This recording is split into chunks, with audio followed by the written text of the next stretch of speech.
Welcome everybody to the fourth instalment of the Business and Leadership Network's online salon sessions. My name is Rowan Parkey and I'll be your host for this evening. As many of you know, the BLN was founded by Malcolm Kerr. He's with us online tonight. Malcolm is a barrister by background and also one of the longest serving members of the New South Wales Legislative Assembly. He represented Cronulla from 1984 to 2011. Now, he created these salon sessions after retiring from politics to showcase influential guest speakers. They basically to discuss topical issues impacting society in a friendly, enjoyable and open-minded setting where disagreement is allowed, it can happen, and in fact, it's encouraged. So tonight, we've got a topic which is actually very close to my heart, as I think it's one of the key pillars of a civil society, and that's what we're all trying to achieve, and that is the concept of freedom. Now, we're specifically looking tonight at freedom in Australia and asking just how free Australian society is now, where we're going from here, and what we can do to make that direction for the better. So to discuss these ideas, we have an extremely qualified and prestigious panel of three speakers in Bella Abrera, Nick Cater and Chris Berg. Now, we'll start off with each speaker giving a 15-minute uninterrupted presentation for their thoughts on the topic. And that will be followed by a panel discussion session. And after that, we'll then go into the smaller breakout rooms for the BLN members that are online. So, without further ado, can I please first introduce our speaker, Dr. Bella Abrera. She is the Director of the Foundation of Western Civilization program at the Institute of Public Affairs. She has a BA in History and Spanish from Monash University, a Master's in Spanish from the University of St Andrews, and a PhD in History from the University of Cambridge. She's the author of a number of academic works and scholarly articles and specialises in education and skills, faith and society and culture, ideas and liberty, and Western civilization. She appears frequently in the media as a regular contributor to The Australian, The Daily Telegraph, The Herald Sun, and The Spectator Australia. Dr. Bella, if you would like to unmute yourself, thank you very much. Thank you. The floor is yours. You've got about 15 minutes. Thanks. I'm getting used to this Zoom. Just as we get used to Zoom, we're going to have to go back to the office and never use it again. Thank you so much for your very kind introduction. I don't know if John would appreciate me being referred to as an upgrade, but he's not here, so no one tell him. Now, I didn't have much time. I don't want to make excuses, but I didn't have much time to write this speech. So I apologize if a lot of it comes across as obvious. But when I was thinking about what to say, I really wanted to start at the beginning because, you know, I'm a historian and you always want to go back to sort of where it began and the roots. And, you know, I just want to start in 1788. Everybody on this call already knows this, but obviously in 1788, the British colonists brought the seedlings of Western civilization with them to Botany Bay, along with 775 convicts. And the fruits of this inherited legacy of Western civilization include the foundations of our political system, our government, our administrative offices, our democratic institutions, our cultural heritage, and of course, most importantly, our freedoms, which is what we're discussing tonight. And I'd say that Australia's history is essentially the story of how Australians became a free people and how we gained the liberties that we desired to take control of our own lives, the freedoms and the rights to govern ourselves, and as well as the capacity to address our own political problems through our democratic institutions. So we need to remember, and we keep needing to remind ourselves that Australia is a direct beneficiary of liberalism through the institutions of the rule of law, liberal democracy, and freedom of conscience, religion, and speech. These, of course, are the universal institutions and values which have helped shape the long-term historical development of our society and which continue to make Australia the free, prosperous, civil and stable nation that it is today, and through which we define ourselves as Australians. Yet, in the last few weeks, we've become markedly less free, and we appear to be on the way to becoming markedly less prosperous. We've all seen the Australian economy decimated overnight, with 15% of the population unemployed, and we're heading towards $1 trillion of debt in the next 3 years. We've seen our freedoms almost taken away from us overnight by politicians who have revealed to us their totalitarian tendencies. We've been virtually imprisoned in our houses. The police have been given powers to arrest people for sitting on a park bench, going for a surf, or in the case of Victoria, going for a driving lesson with the mother. Actually, in Victoria, our liberties are more restricted than we've ever seen. The police have even been using unmarked drones to spy on people at the beach. But the Andrews government at the same time is perhaps setting a record for spending the most money in the shortest amount of time. Never before have our elected representatives sitting in their respective parliaments been so lacking in the cognitive dissonance you'd expect to see in someone boxed into position in conflicts with deeply held values such as freedom of movement and association. We've seen no sense at all that they're reluctant to oppose these measures on their fellow citizens. So I think what's happened to us in the last few weeks in terms of the economy and society is because the institutions which we should be looking for guidance and stability, the proxies for Western civilization, that are the universities, the media, and the government, have revealed themselves to be extremely weak in this time of crisis. Over the last couple of months, these institutions have been doing exactly the opposite to what they should be doing. Rather than protecting our freedoms, they're taking them away. So first of all, the Australian universities, lost long ago, have been exposed as incompetently run businesses who are far more interested in the foreign dollar than they are the pursuit of truth, freedom of speech, and intellectual inquiry. The ABC, doggedly continuing to present left-leaning views despite the fact that those views are inconsistent with the majority of the Australian public. And of course, the state governments have been busily indulging in state tyranny and governmental overreach. Each and every one of these institutions are completely failing the tax-paying public. But I think the institutions the problem isn't, of course, with the institutions themselves, but it's with the people running it. And I was thinking about this in the last couple of days, thinking about the elite who occupy the positions of power in these institutions. They all share something in common. And this could be a generalization, but by and large, the majority have been to university. They've often studied in the humanities, and they've been conditioned and convinced by their lecturers that there's a better way of thinking. So they might go into the university with some kind of semblance of common sense, but they come out the other end with all the common sense knocked out of them. They're taught that there's a better way of thinking which will ultimately unlock the door to elite privilege and power. So, for example, if you can read the French postmodernists, if you can read Derrida and Foucault, and if you can make sense of the insanity, or at least pretend to master the dialectic, you're in the club. So academics, thoroughly schooled in the language and theory of postmodernism, spend 3 years persuading their students, who then go on and get jobs in the government, get jobs in the ABC, that their instincts, that their common sense is wrong. 3 years ago, the University of Sydney advertised this. It introduced a compulsory and very Orwellian Unlearn initiative, which I'm sure most of you read about, which essentially designed to knock out any remnants of common sense from the undergraduates.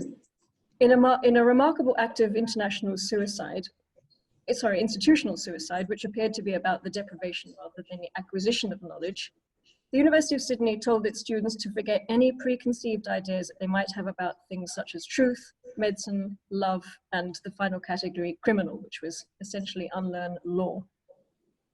So to paraphrase the Italian Marxist philosopher Gramsci, if you can destroy common sense, you can destroy society. What we've seen in the last few weeks is a complete lack of common sense from many of the people in positions of power.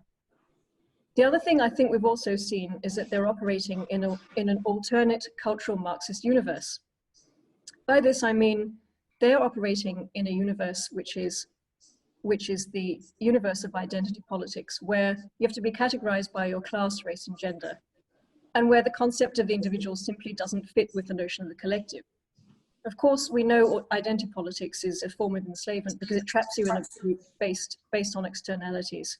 And this is a reality in which individuals are not permitted to think for themselves, and they certainly don't possess a voice. I think over the last few months, there have been worrying signs that Karl Marx's opinion of the proletariat is manifesting itself again 140 years later. That Marx believed that the proles, mainstream Australians, lacked the moral and social qualities such as a sense of law, morality, nationality, religion, culture, family, and freedom. And he deemed those, of course, to be bourgeois prejudices. There are signs now that the elite who occupy the universities, the ABC, and the government are channeling Marx. They seem to believe that mainstream Australians are completely lacking the qualities that allow us to make our own decisions. and they're saying that we should rely on experts and the government to tell us what to do. They are in actual fact committing the ultimate planning fallacy. So the planning fallacy, of course, is the belief that we can advance collectively to our goals by adopting a common plan and working towards it under leadership of some central authority, such as the state. The fallacy part of this is that societies can be organized as you'd organize armies, with top-down systems of commands and bottom-up systems of accountability, ensuring the successful coordination of the many around a plan devised by the few. In an encyclical of 1929, Pope Pius XI, who was an extremely vocal opponent of socialism, communism, and social justice movement, which was around in the 1920s, used the term subsidiarity to mean that groups and communities at the lowest level of society should be able to make decisions, and that these groups and communities should be free to take charge of the matters that they have decided. This term was also adopted in the 1940s by a German economist, Wilhelm Röpke, who was exiled to Switzerland from Nazi Germany and who marveled at how the Swiss society was organized from the bottom up, solving its problem at local levels. Of course, it's also another way of referring to Edmund Burke's notion of the little platoons, which was a response to the top-down dictatorship of the French Revolution. I don't know if you have any of you have read it, but there's an interesting article doing the rounds called Elite Panic versus the Resilient Population, which is the story about North America's strongest recorded earthquake that struck just off the Alaskan coast in 1964. As soon as the earthquake was over, the authorities and the experts, mostly social scientists, believed that any major disaster would cause a mass outbreak of hysterical neuroses amongst the civilian population. They thought that the people would behave like frightened and unsatisfied children. They even sent sociologists to watch people's behavior in the aftermath of the earthquake. But ultimately, the authorities were disappointed. The citizens banded together, solved the problems, and even started rescuing each other, so that by the time the emergency services arrived, there was no one to rescue. This phenomenon is called elite panic, which is when the authorities respond by controlling the public, such as restricting freedom of movement, and devoting unnecessary energy to enforcing laws they assume are about to be broken. The lesson here is that the elites need to cease infantilizing the population and give us our freedom and let us get on with solving complex solutions.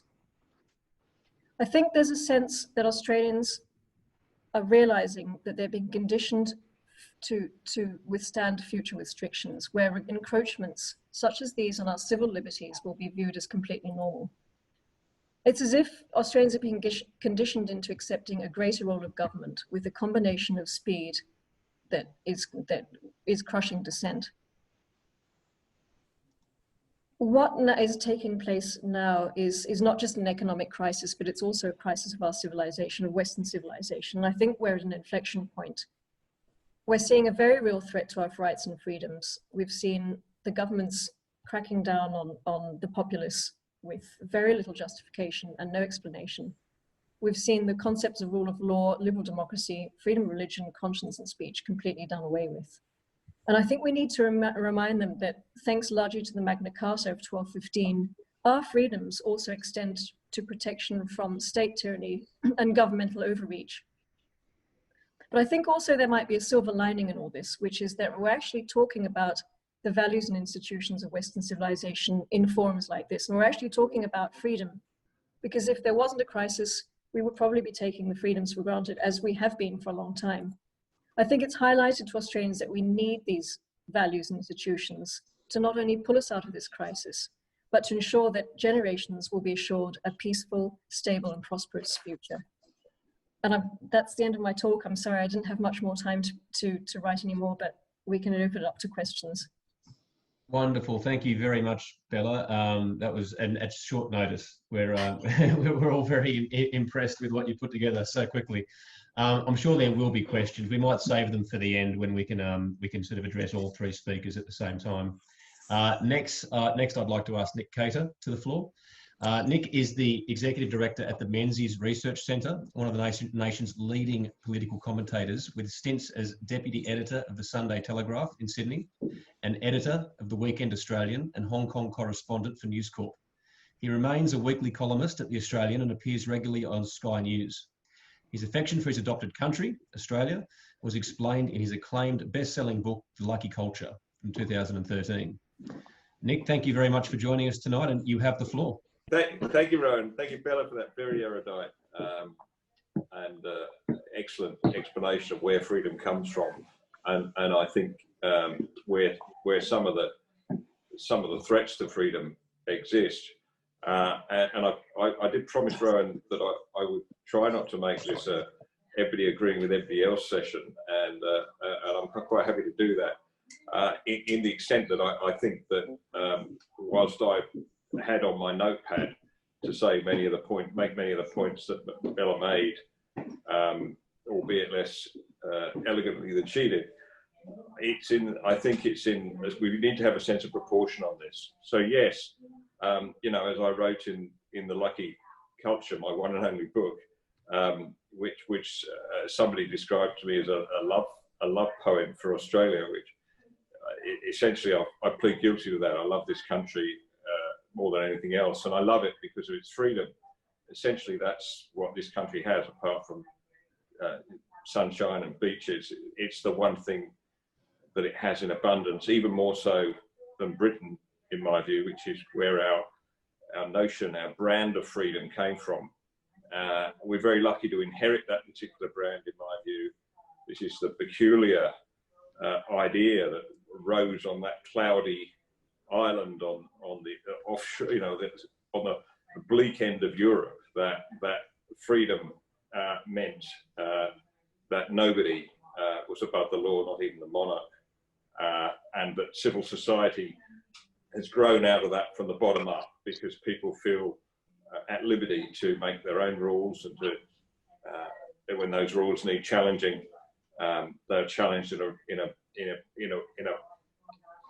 through the process of common law, which I think is there are many people on this call who understand this and have studied it much better than I have. But to me, the best I can see it, the idea of common law, and that nobody is above the law, is one of the central things which preserves our freedom. Now, I think that agree with Bella that in this country in particular, it's been about an exploration and a discovery of a free country, and it was very much a project to do that from the start. And I sort of pay tribute here to David Kemp, now on volume 3, now shortly to be volume 4, of what is essentially a history of Australian liberalism, which makes it clear that from the start, the people who founded this country did it with high ideals that came out of the Enlightenment. They wanted to build not just another Britain, but a better Britain, a freer and more prosperous Britain. And if we think of that as the Enlightenment's greatest experiment, it's returned a positive result. This is indeed a country that's built on freedom. Now, as to let's come to the current challenges to that freedom. There are what we might call the pre-COVID challenges, which are still with us. They're in the sort of corruption of the institutions, some of the public institutions, by people with an ideology which is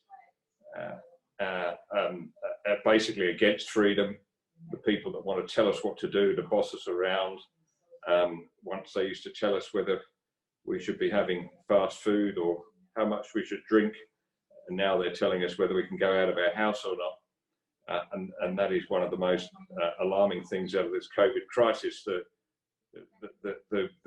The instancy, or the suddenness with which they ascended to become the rulers of these things, and the reluctance of politicians to do what they should be doing, which is to challenge one public policy demand against another and basically give way. So that's alarming, but I think the real test of this will be not what we've gone through up to now, but when we come out of it, how well we come out of it. It seems to me that the great thing about a liberal society is that we shouldn't judge it by the mistakes or the errors or the departure from the principles of liberty. We need to judge it by how that country responds to those departures, whether it returns quickly or whether it just goes off into some, authoritarian nightmare. As we saw he was seen elsewhere, notably in Germany in the 1930s and other countries at that time. So it's how we respond to this, whether we have robust enough response that says, well, that's not the way we do things in Australia. And I thoroughly believe that that spirit is alive and well. It's unfortunate that the universities are not up to the task of defending our freedom. In fact, in many ways, they're opposing it. They're the people that think they know best. They're the people who think they know how to rule our lives.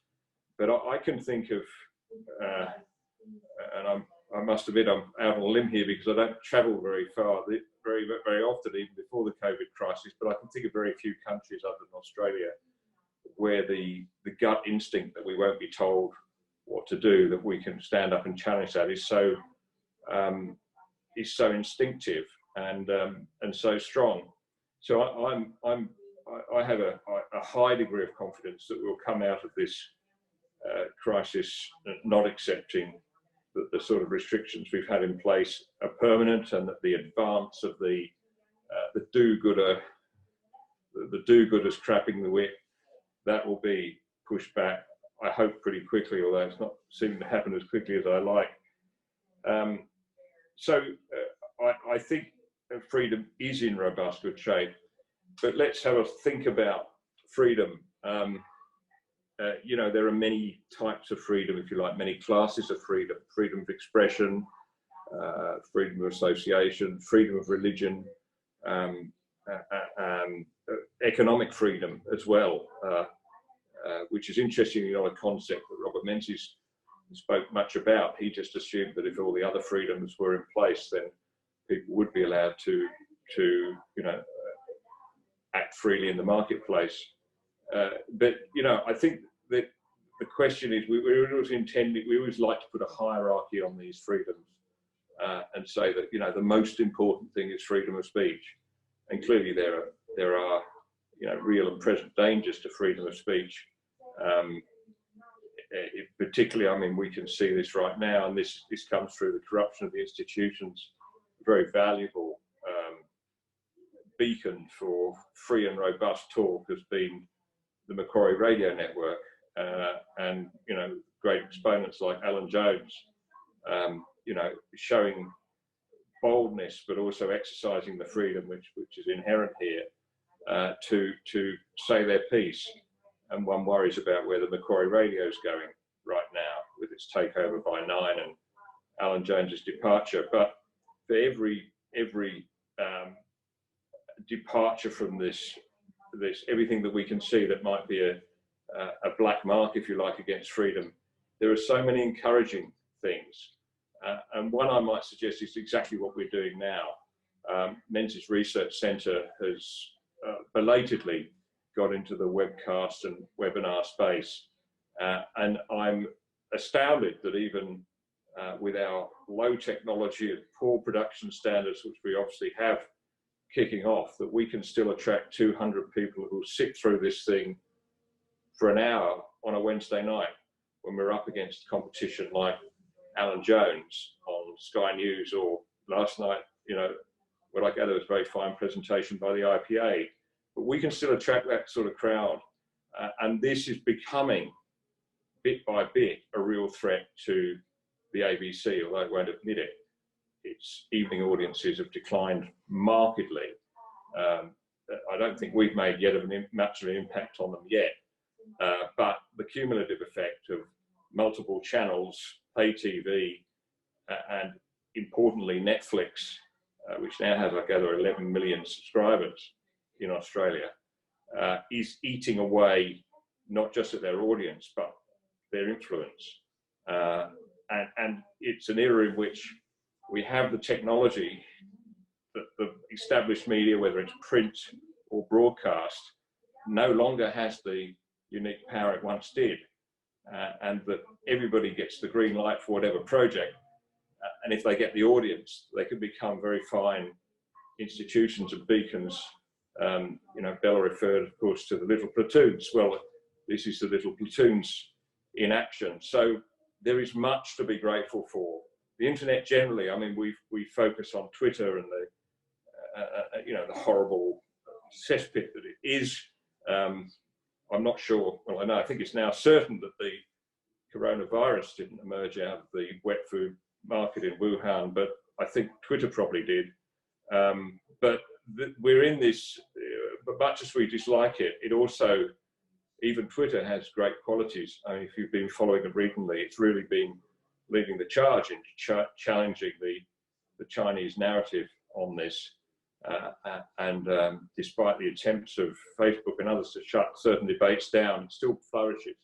So I think we're in an era where we can see freedom can really flourish, where the power of the elites is under severe threat. They're losing their monopolies. And one of the reasons they're reacting so fiercely is because they know that. So we should be ever vigilant against freedom, and we should be prepared to stand up boldly and bravely. Often you have to be, and I take my hat off to people like Andrew Bolton, indeed Alan Jones, for their willingness to make very unpopular cases. We should do that, but I would hesitate to say that freedom is anything but robust here right now. Finally, I would just go to something that we've been thinking about recently, and back to this sort of hierarchy of freedoms. Robert Menzies, who you won't be surprised to know is the executive director of the Menzies Research Centre, I think is probably the smartest man ever to walk this continent, if not this planet. Which may be a slight exaggeration, but I think he was a man of great wisdom and genius, who thought more about freedom than most, and wrote and talked more about it right away from his Forgotten People speeches in 1942, really to his dying day. He gave a speech in the mid-1950s, which always stuck with me. He listed the freedoms: freedom of religion, freedom of expression, and so forth, and then came to the end and said, but the greatest of all freedoms is the freedom to do one's best and make one's best better. And I think that is the freedom which is ultimately the freedom that drives a country forward. When we lose that, we're lost. But I like to think that right now it's alive and well, but we have to maintain that freedom, the right that everybody can prosper. And there's a lot that underpins that. But I don't yet see that that's under threat in Australia. I could be wrong. Thank you. Thank you very much, Nick. Really appreciate those words. Our last speaker tonight is Chris Berg. He's co-director of the RMIT Blockchain Innovation Hub, RMIT University, and an adjunct fellow with the Institute of Public Affairs. Dr. Berg is the author of 10 books, including his most recent, Unfreeze: How to Create a High-Growth Economy After the Pandemic. Dr. Berg is a leading authority on overregulation, economic freedom, and civil liberties, with articles appearing in the Wall Street Journal, the Australian Financial Review, and the Sydney Morning Herald. Chris, you have the floor. Thank you. Thank you, Rowan, and thank you, everybody, for taking out your evenings and inviting me to speak to you today. I thought Bella and Nick's presentations were fantastic, and I can only add to them ditto. I think they really nailed many of the macro problems that we have before and after the pandemic. But I want to add to that, and I want to try to forecast out a little bit, because one of the interesting challenges that, or what you've presented us with the questions that we're to tackle, is what can be done to improve freedom in the future. Now, if I'd given this talk to you in January, I would have tried to challenge you with some discussion about the relationship between freedom and human flourishing, the relationship between individual freedom and economic prosperity, for instance.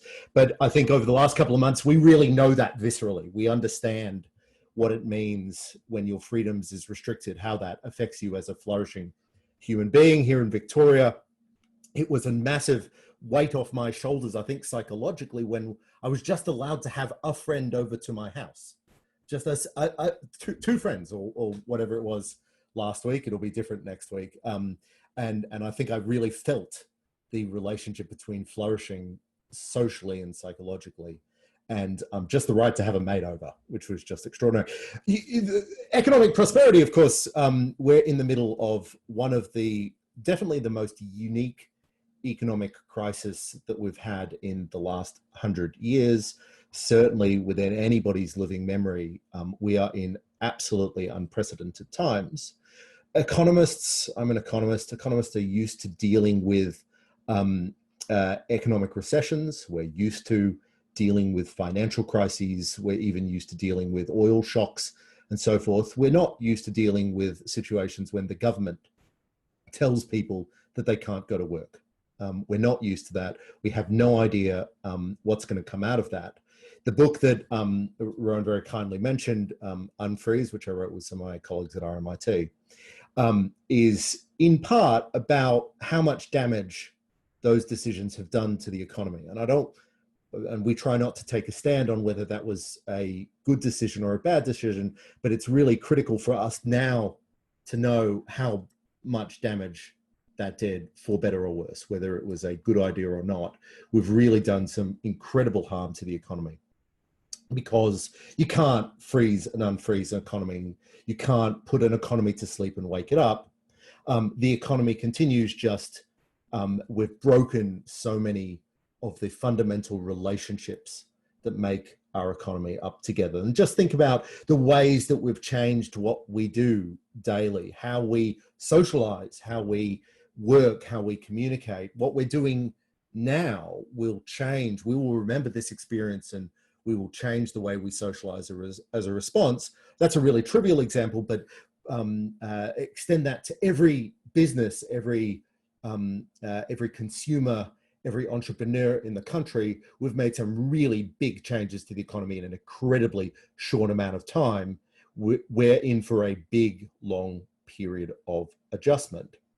Now, I'll talk to you in a moment about why I think that we need freedom to pursue those adjustments.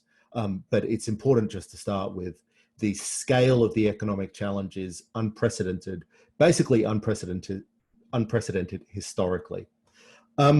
So that's the May version of that talk.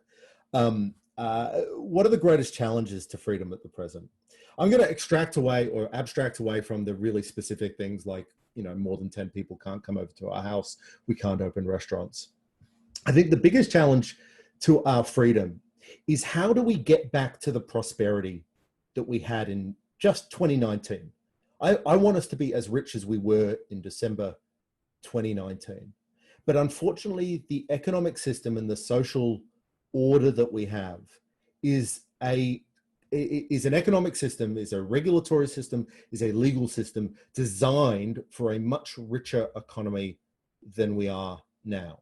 We are not as rich as we were in December 2019. We are significantly poorer. We have done significant damage to our economy. We need to make changes to allow private enterprise, to allow businesses, to allow entrepreneurs, to allow consumers to adjust. We are in the stage of we have a need for massive, rapid adjustment. In the Unfreeze book, we describe it as such. A lot of people, and you've probably read this in the business press, have been talking about, well, is it going to be a V-shaped economy, or is it going to be an L-shaped economy? So there's lots of letters. Our argument is that it's actually going to have to be a two-stage recovery. How are we going to get back? We're going to open the restaurants. We may even open international travel in the next 12 months. Technically, everything will be legal. We will be allowed to do what we did in December 2019. But that's not going to get us back to the wealth that we had in December 2019. We are going to need a high growth phase. We are going to need to focus almost myopically, solely focus on how to get rich again. That has to be the key focus. Now, I believe, our research suggests, I think centuries of evidence suggest that the way that we're going to do that is through economic freedom. That is, we're going to need to allow people to hire and fire at will without the ever burdensome industrial relations law. We're going to need people to be able to start major projects, build mines, open businesses. We're going to need them to do that fast. We're going to need them to do that without having to ask permission by governments, without having to spend all their time filling out forms. This is no more urgent than it ever has been in Australian history. We face a rapid entrepreneurial adjustment challenge, and all government policy has to be orientated towards that. Now that's pretty obvious, and a lot of people have been making this argument. Deregulation is necessary for economic growth. I've always argued that one of the biggest and most important burdens on red tape is how it makes it really hard to adjust to surprises in the economy, maybe to changes in a supply chain, or, as it turns out, massive global pandemics and economic collapses. But the other thing to think about in this, and this is what, in fact, my research was about before the global pandemic and economic collapse, is that this has happened at a really peculiar time in history. And think about what we're doing right now. If we had a global pandemic 10 years ago, let's say we had a global pandemic instead of a global financial crisis, what we're doing now would not have been possible. We would not have been able to have this session tonight. Zoom was only launched, I think, in about 2009, and it was nowhere near capable of dealing that. If you've ever tried to use early Skype multiple person meetings, we just didn't have the technology. And this is a nice, fun thing to do. This is an intellectual and leisure activity. But again, expand that across the entire economy. We wouldn't have been able to do the sort of work that we're doing just 10 years ago.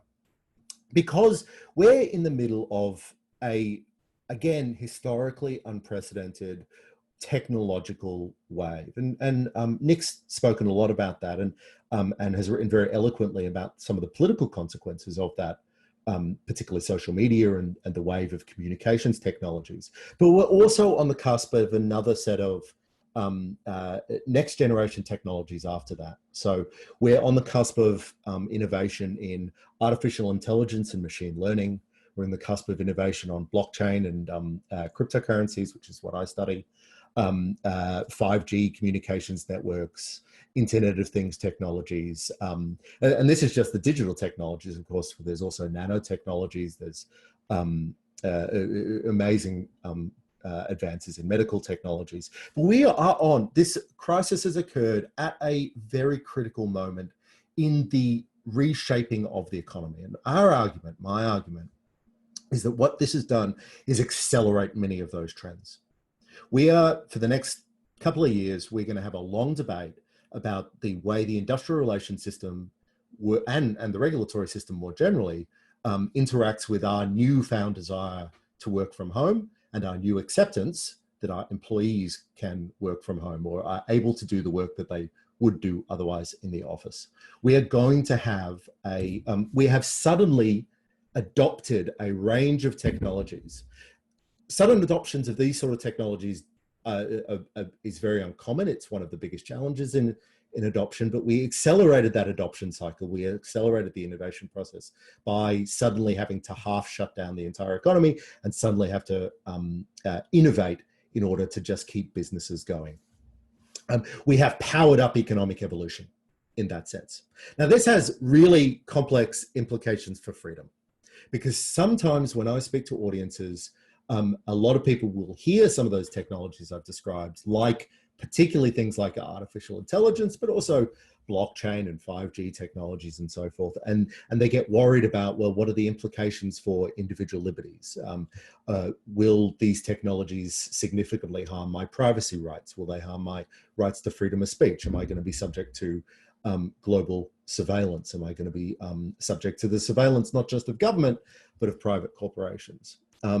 I think that there's a really compelling argument that on net, these technologies do more to protect our freedoms and take them back from the state than they do harm our liberties. And that's another project that we've been working on at RMIT called the New Technologies of Freedom, which is how we can enhance what we might describe as traditional liberties by using frontier technologies.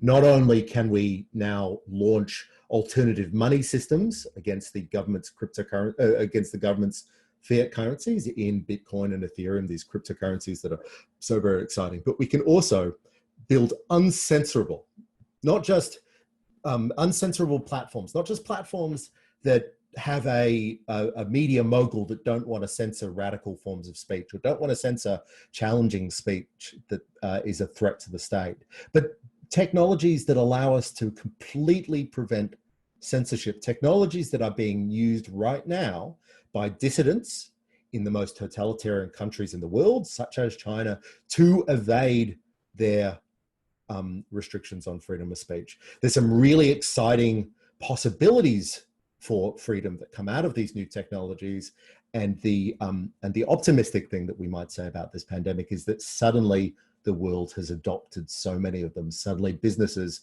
are learning to use these really frontier freedom protecting technologies. That's really exciting. One final exciting thing that I might say about freedom, I think that this pandemic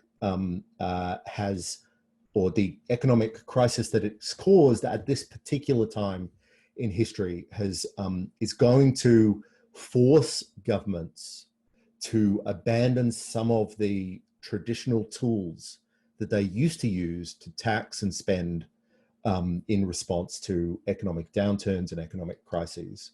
We're at a stage now where the traditional tools of fiscal and monetary response, those are ineffective.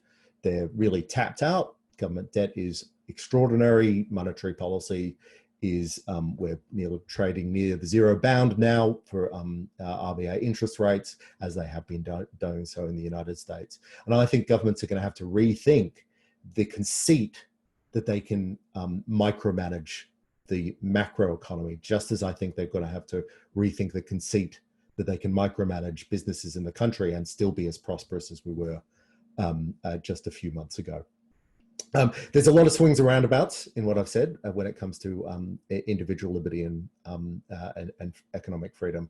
And I think we're in for some incredibly challenging times, but they are exciting times because so many of the political bargains that prevented good economic reform, good protection of individual liberties have been suddenly destroyed overnight.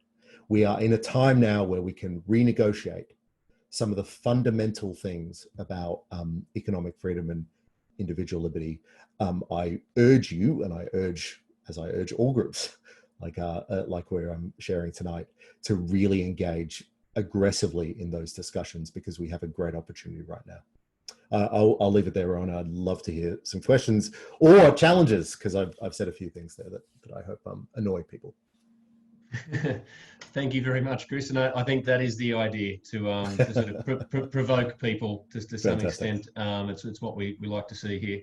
So look, I might just start off. I've been getting a few questions directly, just and actually, Chris, with what you were sort of ending with there, and that's the traditional policy levers that governments go for, fiscal and monetary policy to stimulate the economy, and you're sort of saying that they've pretty much sort of run that to the end. Now, that may be the case. The issue, I guess, that a lot of us are seeing in the press and in the media is that when people reach for alternatives to those traditional methods, they're not necessarily freedom-friendly alternatives. Mm-hmm. There are movements out there that are reaching for ever more radical solutions that go far beyond the fiscal and monetary policy, and it doesn't seem to take much for there to be a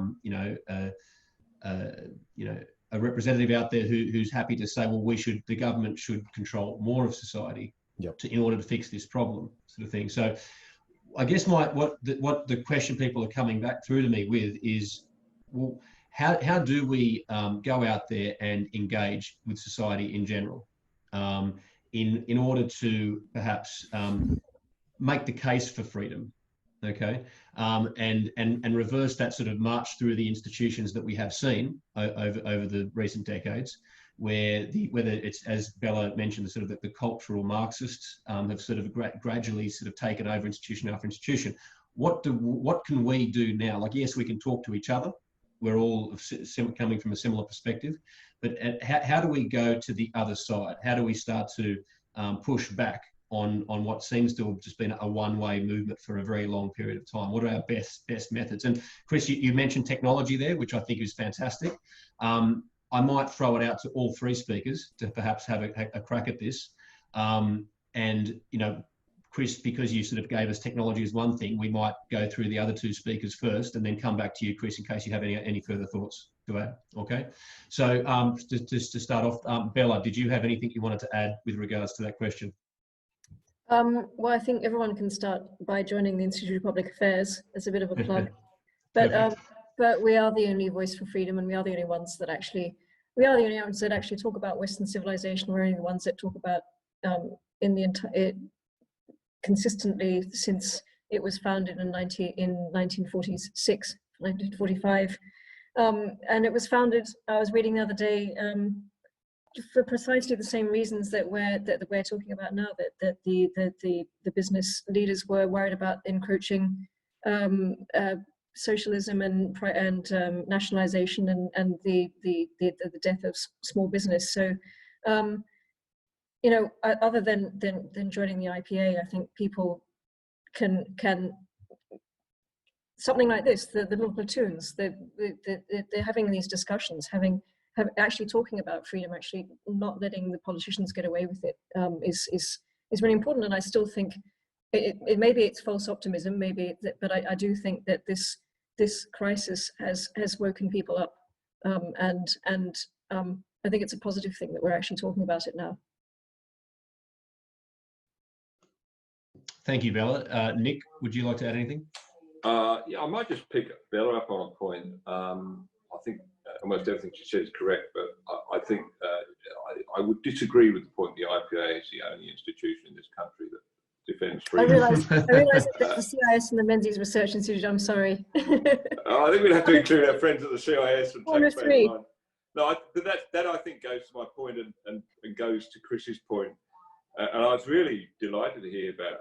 I haven't had a chance to talk to Chris about the work he's doing, but that he's coming to the same conclusion that I am, possibly with a firmer empirical basis, that the new media is a force for freedom. It's a force for the opposite as well, for sure. But I'm greatly encouraged by the forums that it gives to us. And just let's think of one very pertinent example, and that is the debate on climate change, which we're all horrified by the way that much of the mainstream media, but particularly the ABC, just sort of surrendered to the idea that there's only one point of view and there's no argument in this. I think the whole it is hotly contended in this country. It more so than any other country. There's a lot more pushback against it. And I think that a lot of that's been empowered by the internet. You go on the net and our own Joe Nova or what's up with this, or what's these are terrific forum, and there's really quality work on there that's challenging the dominant narrative with better arguments. And the same's been true with COVID-19. I mean, I'm very encouraged to see this anti-lockdown skeptics, as they call it. I don't know if you've seen that website in Britain, but that's symptomatic of a whole lot of people that are challenging the narrative, and I think that's enormously healthy. I mean, I happen to think that the actions the Morrison government took back in March were correct. I think that the decisions they should be making now are slightly different based on what we know, but we should have an open debate on this. So I think that the media, the development of this kind of media has been terrific, and what it's done is, of course, is create these online communities. People that I would never have the privilege to have met or discussed with. We're now a community. So, yeah, the opposite happens on the other side. But let's recognise the good that comes out of this stuff. Thank you, Nick. Chris, would you like to conclude? Any thoughts on that? Yeah, I both good points, Bella and Nick. I ended my talk with a mention that the political bargains that have sustained Australian politics for a long time have been suddenly broken. One of my long frustrations has been how narrow the debate is in Australia about policy alternatives. I was in Canada with the Canadian Taxpayers Federation a couple of years ago, and we were in their office, and on the wall is this big poster saying, "We won," or something like that. And what they'd won was indexing tax brackets. So making sure that tax brackets responded to changes in inflation. And I looked at that like, wow, that's an incredible thing. Because we tried to do that in the 1970s under the Fraser government, and that was abandoned within just a year or two. I think it may have been 2 years. And to raise, at least until COVID, to raise a policy like that, yes, we should index tax brackets to inflation, or we should index tax rates to inflation, was just out of bounds. And it's the most obvious, simple policy, but it was beyond the pale in Australian politics. Now, what has happened in the last just 2 months? In the last 2 months, we now have free childcare. That is a long-standing argument about policy that no government had budged on in the moment. We doubled Centrelink payments. Again, a long-standing argument that no one did anything to as well. We have cut so much regulation. So I'm not wrapped in welfare increases, don't get me wrong, but we have cut so much regulation just immediately during the crisis, or suspended it. Stuff that would be impossible to kill in normal times. We have suddenly blown out the possibility spectrum on public policy change. So what should we do about that? Well, this is the time to get involved. All those debates that were tiresome, that would go just round and round in circles, and have done so since at least the Howard government, if not earlier, are suddenly open for discussion again, and suddenly open for argument. And the arguments in our favor for freedom, for economic liberty and individual rights have never been stronger. So let's say we keep the childcare subsidy, which I suspect that we will, at least in the medium term. Just politically, I don't know how a government goes from free childcare to pay for childcare again. We're going to have Nordic level welfare spends. We need a very rich economy to pay for that. We are going to need to talk immediately about the policy changes we're going to need to make those changes. How do we do it? How does everybody on this call do it? Well, politics and public policy are entrepreneurial things. You just have to get out there. You have to write columns. You have to send submissions to Senate inquiries. The change that we complain never happens is only ours to make. You participate. It's a democracy. There's no other way, and that's exciting. That's cool. It's actually remarkably easy in Australia, but it is a democracy, and we participate in it. Thank you, Chris. And while I've got you, James Walker's posted a question there, which I think a lot of people would like a really comment on the COVID Safe app. Yeah, no, great question. What do we do with that thing? Like, I mean, so James, how many hours do we have? So COVID Safe. What point shall I make about COVID Safe? First of all, COVID Safe, it was my personal view is that it was probably a way to make us feel more comfortable about going out rather than anything to enhance contact tracing in Australia. It turns out Australians are very good at contact tracing. The way we normally do contact tracing is you get Department of Health officials to call everybody who's had any contact. You go through your phone and you check who you spent any time with. You hop onto your Google Maps, and if you've got Google Maps, you can see a list of everywhere that you've been in the last few days. In fact, all the way since you had the service, and we've been really good at it. COVID Safe never made a lot of sense in Australian context because we just didn't have enough COVID cases when the app was being released to be labour constrained on the contact tracing side. So I think that it was I think it was more of a psychological thing to try to encourage us to get back out in the economy when we are. It's also probably a bit of arse covering as well, because the government didn't want there to be a massive spike and to be without any tools.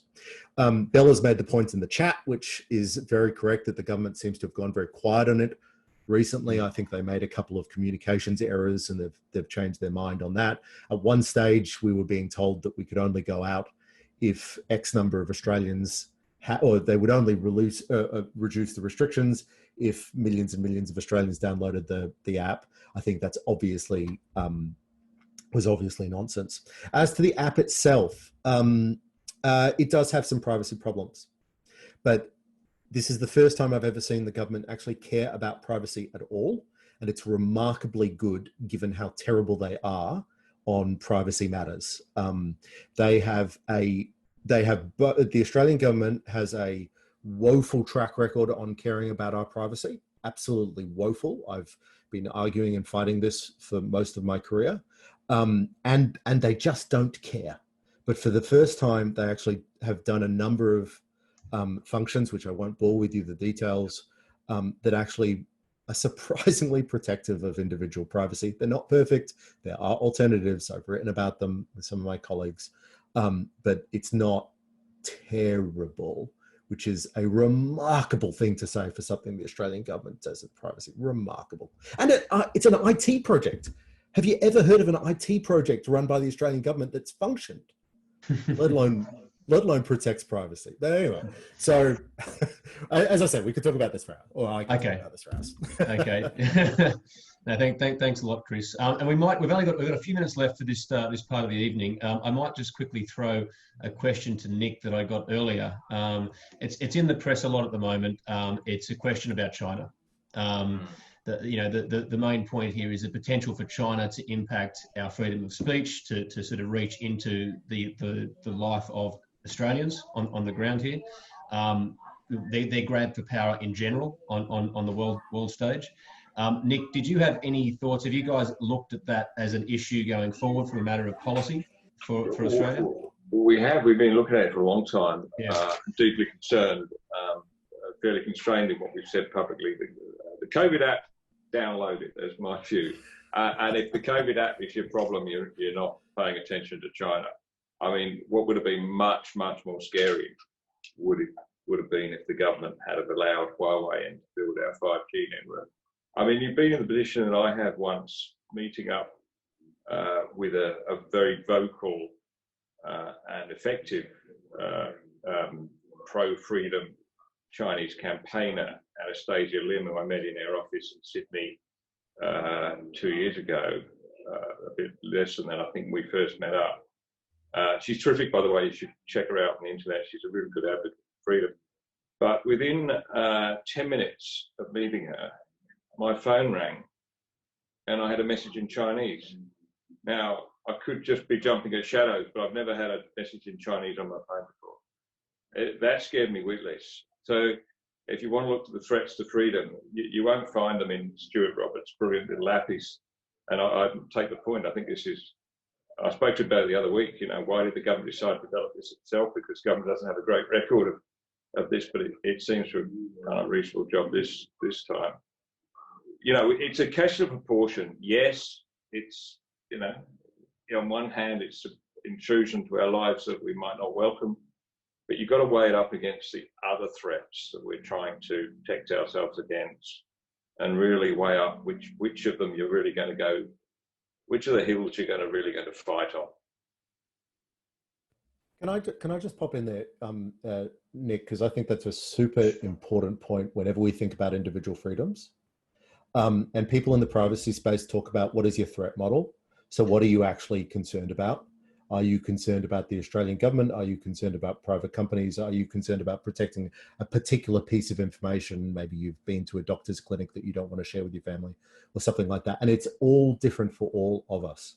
Some of us have things that they really want to keep quiet from their employer, but are fine sharing with their family, and vice versa. And when we think about, should I download the COVID Safe app? I've done the same, Nick. I've also downloaded the app, partly as a research project, but just because I don't think it actually particularly harms my privacy relative to the things I'm worried about, and China's a good example of that. And lastly, Bella, have you downloaded the COVID Safe app? No, I haven't. And I feel like everyone's sort of proving their their compliance at the moment. No, I haven't. I'm non-compliant. I'm completely rebellious. But just on the Chinese impacting free speech, obviously it's already happening at our universities. The University of Queensland case has shown that. Drew Pavlou being hauled up in front of University Senate to explain his tweets about China, and it's these Confucius institutes which are clearly not all they seem to be. So universities have already sold out. There's no free speech universities, especially when it comes to the 3 T's. The Tibet, Taiwan, and Tiananmen Square. In America, they're shutting down the Confucius institutes for good reason. And I think they need to do the same thing here. Are there any movements that you're aware of outside of some of the institutes like the IPA that are even bringing this to anyone's attention? Like, I mean, are there student bodies out there that are getting sort of vocal in pushing back on this? It seems like there's just utter silence on the whole. I think there are some sort of Hong Kong-based student groups that are outspoken about it, but apart from that, it's pretty. There's quite a lot of people don't really want to talk about it. It's too big a problem, really, isn't it? There are 12 institutes in Australia, and they're in schools as well. So, and there was one in the Department of Education at New South Wales until recently as well, which is even more astounding. Wow. Okay. On that positive note, yeah. Sorry, was there someone else speaking up there? Rowan, I was just going to jump in and say something very quickly. Sure, Nick. If you want to look for the frontier again between freedom and tyranny, you won't find it in Australia. You'll find it in Hong Kong. I mean, that's where we should be looking and being very concerned right now. Absolutely, absolutely. Look, with that, I think I'll thank our speakers for their extremely informative presentations. We very much appreciate that.